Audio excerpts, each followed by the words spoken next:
এই মদিনার আরও একটি ফজিলত হচ্ছে, মদিনায় হয়তো বা অনেক সময় খুব কষ্টের সম্মুখীন হবে মদিনাবাসী, সে সময় ধৈর্য ধারণ করে যদি মদিনায় অবস্থান করে তাহলে তাদের জন্য সুসংবাদ রয়েছে। মদিনায় বসবাস করে সেখানে মৃত্যুবরণ করাটা খুব ভাগ্যের বিষয়। আবু সাইদ, উনি হচ্ছেন মাওলা আল মাহরি, মাহরির দাস, তিনি আবু সাইদ খুদরি রাদিয়াল্লাহু আনহুর নিকটে আসলেন, এসে তার সাথে পরামর্শ করলেন যে আমি মদিনা ছেড়ে দিতে চাচ্ছি, মদিনায় আমি বসবাস করতে চাচ্ছি না, এই মদিনার পরিবেশটা, অবস্থাটা আমার জন্য অনুকূলে মনে হচ্ছে না, এ কথা বললেন।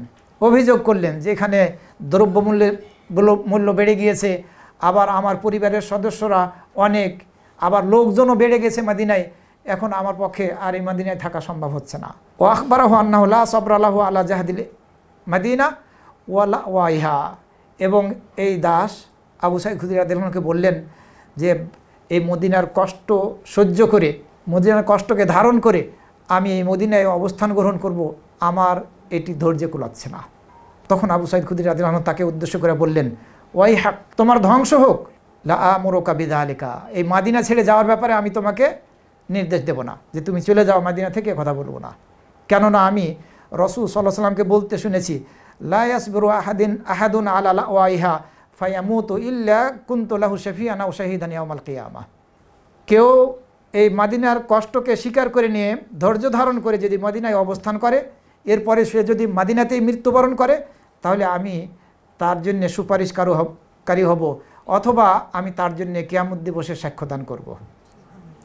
শর্ত হচ্ছে কি, ইযা কানা মুসলিমান, সে যদি প্রকৃতপক্ষে মুসলিম হয় আর এই মদিনাতে তার মৃত্যু হয়, তাহলে আমি তার জন্য সুপারিশ করব, অথবা আমি কিয়ামত দিবসে তার জন্য সাক্ষ্য দেব। এটি হচ্ছে মদিনার ফজিলত। এই হাদিস মুসলিম শরীফের মধ্যে বর্ণিত হয়েছে।